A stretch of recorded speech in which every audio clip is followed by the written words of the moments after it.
Hola, mi nombre es Melissa León y en esta ocasión voy a presentar el capítulo 4 sobre cultura organizacional, un tema muy importante dentro del comportamiento organizacional porque nos ayuda a comprender cómo actúan las personas dentro de una empresa y cómo influyen los valores, normas y formas de pensar en el ambiente laboral. Muchas veces creemos que una empresa solamente funciona por reglas o por dinero, pero realmente también funciona por la cultura que existe dentro de ella.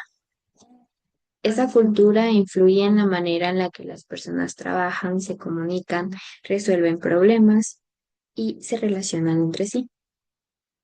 En este capítulo se desarrollan temas como las dimensiones culturales, las características de la cultura organizacional, los tipos de culturas, los valores culturales y organizacionales, la socialización organizacional y también el espíritu emprendedor e innovador. Primero hablaremos sobre las dimensiones culturales. La cultura influye directamente en el comportamiento de las personas. Cada país, sociedad o grupo tiene diferentes maneras de pensar, actuar y trabajar. Por eso algunos autores estudiaron cómo estas diferencias afectan a las organizaciones.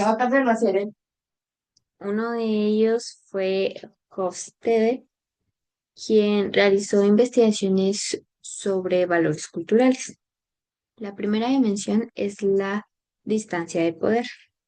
Esta se refiere a qué tanto las personas aceptan las diferencias de autoridad dentro de una organización. Por ejemplo, en algunas empresas el jefe tiene muchísimo poder y los empleados casi no pueden opinar, mientras que en otras organizaciones existe participación y comunicación. La segunda dimensión es la aversión a la incertidumbre. Esto significa que tanto las personas toleran los cambios o las situaciones desconocidas. Hay personas que necesitan reglas claras, estabilidad y seguridad, pero también existen organizaciones más flexibles donde el cambio es constante. Un ejemplo actual podría ser las empresas tecnológicas donde los cambios ocurren rápidamente y los trabajadores deben adaptarse continuamente. Otra dimensión importante es el individualismo o colectivismo. En culturas en culturas individualistas, las personas buscan logros personales y reconocimiento individual. En cambio, en culturas colectivistas se le da más importancia al grupo, al trabajo en equipo y a la cooperación. Por ejemplo, en algunos trabajos se premia al mejor empleado individualmente, mientras que en otros se premia al equipo completo. También encontramos la masculinidad o feminidad. Esto no se refiere exactamente al género, sino a los valores predominantes. Las culturas más masculinas valoran la competencia, el éxito y el desempeño, mientras que las culturas más femeninas valoran más las relaciones humanas, el apoyo y la calidad de vida. Finalmente está la orientación a corto o largo plazo. Algunas organizaciones piensan en resultados inmediatos, mientras que otras trabajan pensando en objetivos futuros y sostenibles. Por ejemplo, en Guatemala podemos observar empresas donde todavía existe una alta distancia de poder. En algunas organizaciones tradicionales, los empleados dependen mucho de las decisiones del jefe y existe una estructura bastante jerárquica. Sin embargo, también hay empresas más modernas que promueven participación y comunicación, especialmente en empresas tecnológicas o startups. En relación con el colectivismo, en Guatemala muchas empresas todavía valoran bastante el trabajo en equipo y las relaciones personales. Por ejemplo, en empresas familiares o temas de casa, es muy común que exista cercanía entre los trabajadores y el sentido de pertenencia. También podemos relacionar la adaptación al cambio con empresas como Cementos Progreso. Esta empresa ha tenido que innovar y modernizarse constantemente para mantenerse competitiva y sostenible. La cultura organizacional es el conjunto de valores, normas, creencias y formas de actuar que comparten los miembros de una organización. Es como la personalidad de la empresa. Aunque no se puede tocar físicamente, sí puede observarse en el comportamiento de las personas. Por ejemplo, cuando entramos a una empresa podemos notar cómo se comunican las personas, cómo tratan a los clientes, si el ambiente es relajado o tenso, si existe confianza o miedo. Todo eso forma parte de la cultura organizacional.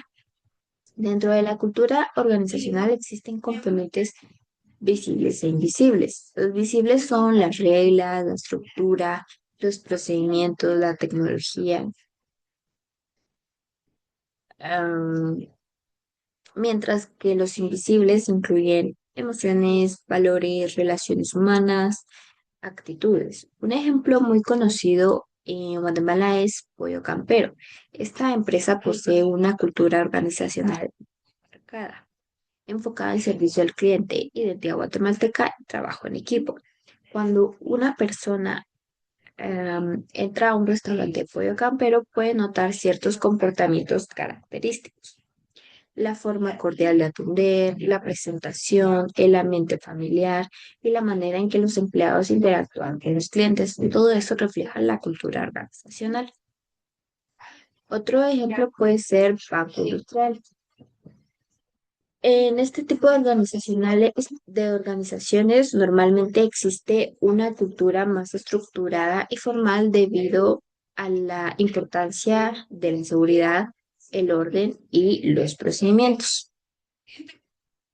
Entre las principales características encontramos las normas, los valores dominantes, la filosofía organizacional, las reglas y el clima organizacional. El clima organizacional es muy importante porque representa el ambiente emocional. El clima organizacional es muy importante porque representa el ambiente emocional dentro de la empresa. Por ejemplo, hay lugares donde los trabajadores se sienten motivados y escuchados, pero también existen organizaciones donde el ambiente es estresante y demasiado rígido. Existen diferentes tipos de cultura organizacionales. Algunas son tradicionales y rígidas, mientras que otras son flexibles e innovadoras. Está la cultura burocrática. Un ejemplo de esta sería algunas instituciones tradicionales donde predominan reglas, procedimientos, jerarquías y formalidad.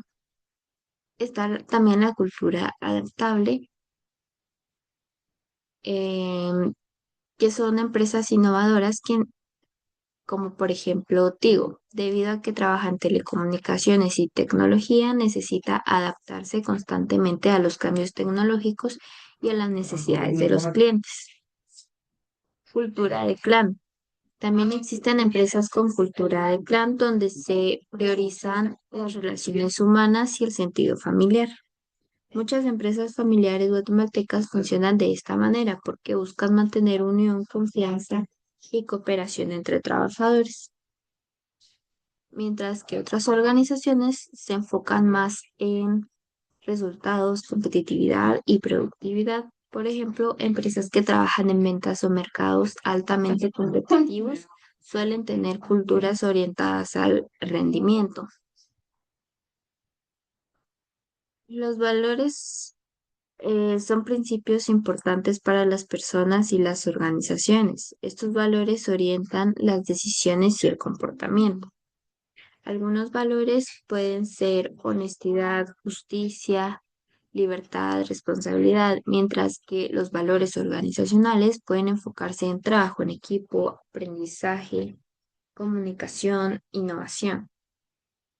Los valores también pueden observarse en las acciones de la organización. Por ejemplo, qué conductas premian, qué comportamientos sancionan y cómo reaccionan ante los problemas.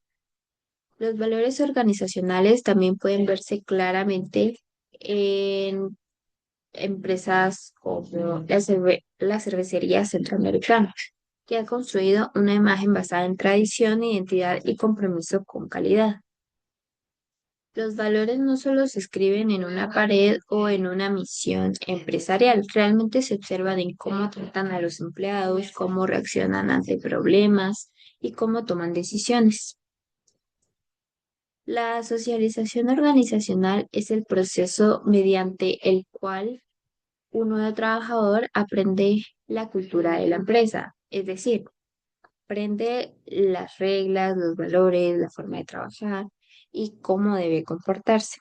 Por ejemplo, cuando una persona entra a trabajar en empresas grandes como Walmart, normalmente recibe capacitaciones, procesos de inducción y acompañamiento para aprender las reglas y la cultura de la organización.